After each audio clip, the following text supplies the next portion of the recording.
Sindhu Bhairavi new promo இந்த இடத்துல doctor எனக்கு வந்தே ஆகணுன்ற மாதிரி போராட்டம் பண்ணிக்கிட்டு இருக்காங்க. சிந்து இருந்துட்டு அதுக்கப்புறம் சத்தங்கிட்டே சிவா வெளியே வராங்க.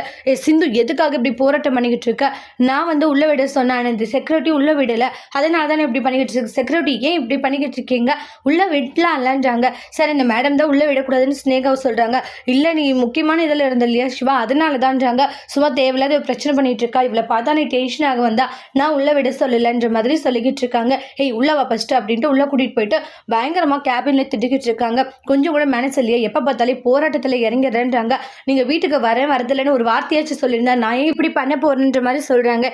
சிவா என்ன உங்ககிட்ட சொல்லணுன்றாங்க. இப்ப நான் உங்ககிட்ட எதுவும் பேசல, நீங்க எதுக்காக தேவையில்லாத பேசிட்டு இருக்கீங்க? புருஷன் முன்னாடி நாங்க பேசிட்டு இருக்கோம், எங்களோட விஷயத்துல தலையிடாதீங்க அப்படின்னு ஸ்னேகாவை திட்டுவாங்க. சிந்து இருந்துட்டு நாங்க பேசிக்கிறோம், நீங்க வெளியே கொஞ்சம் வெயிட் பண்றீங்களா ஸ்னேகா அப்படின்றாங்க. உடனே பார்த்தே சிவான்றாங்க. ஸ்னேகா நீ கொஞ்சம் வெளியேறுன்ற மாதிரி சொல்லிடுவாங்க. அப்ப ஸ்னேகாக்கு பயங்கர அசிங்கமா போயிடுது. அப்போ சிந்து ரொம்ப நக்கலாக சிரிச்சுட்டு இருக்காங்க. வெளியே வந்துடுறாங்க. உனக்கு என்ன பிரச்சனை? இங்கே பாருங்க, இப்படியெல்லாம் நீங்கள் வராதெல்லாம் இருக்காதீங்க, அத்தை தான் போக சொன்னாங்க, அன்னபூரணி அத்தை, அதனால தான்றாங்க. எந்த காரணத்தை கொண்டு என் மனசில் இடம் பிடிக்கலான்னு மட்டும் நினைக்காதுன்னு ரொம்ப கோவமாக சண்டை போடுறாங்க. ஸ்னேகா உள்ள என்ன நடக்குதுன்னு தெரியலன்ட்டு செம்ம டென்ஷனில் இருக்காங்க. அதோட இந்த ப்ரெமோவை முடிச்சிருக்காங்க. தேங்க்யூ.